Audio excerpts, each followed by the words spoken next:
Бүгін топографиялық картада координаттарды анықтаймыз, яғни географиялық координата және де тікбұрышты координата. Географиялық координатада біз географиялық ендік және географиялық ойықтан анықтауымыз қажет. Географиялық координаттарды анықтау үшін бізге картамыздың ішкі және сыртқы рамаларын арқылы қолдана отырып анықтаймыз. Айта кететінім, 1 градуста 60 минут бар және де 1 минутта 60 секунд бар. Яғни минуттарын біз ішкі рамалар арқылы қараймыз.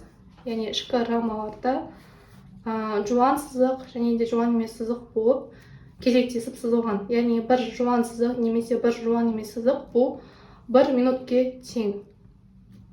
1 минут 60 секундтан тұрады. Секундтарды екі ішкі және сыртқы рамалардың орталарында нүкте арқылы белгіленген. Яғни бір нүкте 10 секундқа тең болады. Яғни мынау 10 секунд болады, 20 секунд, 30, 40, 50 және 60 секундта уже 1 минутқа тең болады.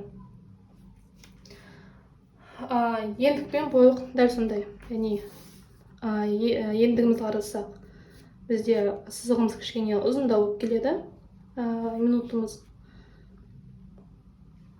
Енді картамыздың анықтаған кезде төрт бұрышында картаның координаталары жазылған. Яғни мысалы картаның төмен жақ сол жақ бұрышы ендігі 54 градус 40 минутқа тең. Бойлығы 18 градус 3 минут 45 секунд. Яғни ендікті біз төменнен жоғары қарата есептейміз. Яғни оңтүстіктен солтүстікке қарай көтеріліп есептейміз. Ал бойлықты сол жақтан оң жаққа қарай өседі. Яғни сол жақтан оң жаққа қарай есептейміз. Енді мысал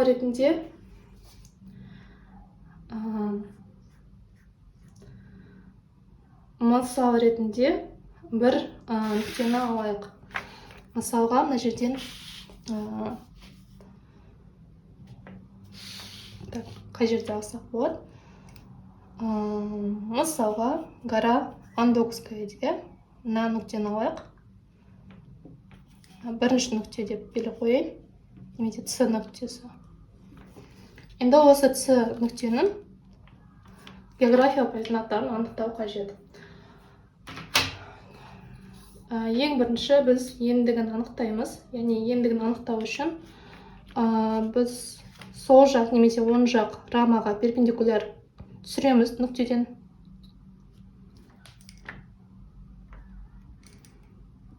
Перпендикуляр түсірдік. Яғни мына жерге келіп тұр. Енді осы жерге дейінгі ендікті есептеуіміз қажет. Ендік бізде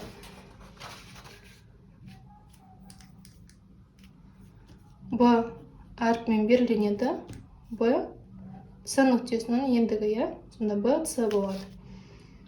Тең біздің картамыз 54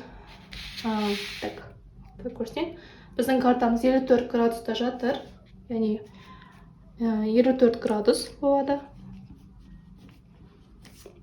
54 градус. Енді минутын есептейміз. Яғни біздің сызығымыз мында түсіп тұр. Яғни осы жерге дейінгі минуттан есептеуіміз керек. Мынау 40 минут. Мына жерде 41 минут басталады. Мына жерде 42 минут. Яғни біздің перпендикулярымыз 41 минутқа түсіп тұр. Енді секундты есептейміз. Секундты көзбен есептеуге болады, және де нақты жауабын табу үшін пропорция құрастыруға болады. Егер көзбен есептесек, ол жоқталған болады. Яғни мысалға 10 секунд, 20 секунд, 30 секунд. Яғни мына сызық 20 мен 30-ның арасында жатыр. Ол жоқтап айтқанда 26 секунд болады. Егер нақты есептеу үшін бізге линейка қажет болады, сызғыш. Біз толық минуттаның ұзындығын есептейміз. Яғни мына жерден 41 мен 42 минуттың аралығын есептейміз. Так, бұл деген неше болды? 18-де 6, яғни 18-де 6 сантиметр тең 60 секунд дейміз. Және де біздің сызығымызға дейінгі, біздің перпендикулярымызға дейінгі ұзындықты есептейміз. Яғни мына жерде болып тұр 7-де 9. 7-де 9 сантиметр. Бұл x секундқа тең болды. Осы жерде x-ті табамыз. 60 көбейтілген 18-де 6 бөлінген 7-де 9. Енді осыны есептейміз. 60-ты көбейтеміз 18-де 6 бөлінген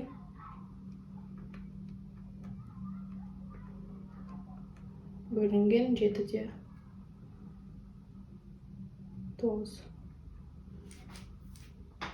Жоқ, мына жерде қателестім. 60-ты 7-де 9-ға көбейтеміз. 60-ты 7-де 9-ға көбейтеміз. Бөлеміз 18-де 6.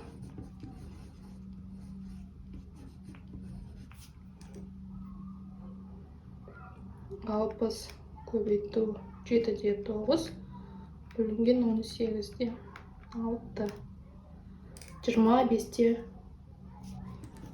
25-де 4 дейді. Яғни жоқтап аламыз. 25 секунд болды.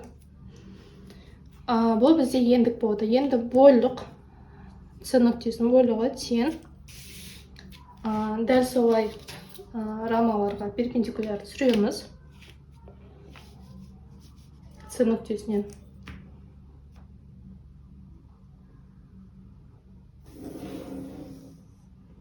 Мына жерде болды. Мына жерге дейін есептеміз көреді. Картамыз 18 градуста жатыр. Яғни нүктеміздің ендігі бойлығы 18 градус болады. Енді минутта. Мына жерде бізде 3 минутта болған. Мына жерде 4-ші минутта басталады. Мына жерде 5-ші минутта. Біздің перпендикулярымыз 4-ші минуттың ішінде жатыр. Және де пропорция құрастырамыз.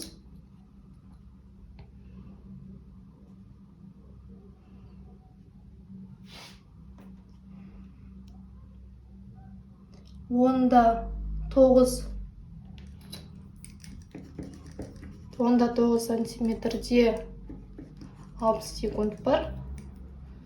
Және де біздің перпендикулярға дейінгі ұзындық 9-да 1 сантиметрде x секунд бар. Өшеден x-тен 60 көбейтілген 9-да 1 бөлінген 10-да 9 тең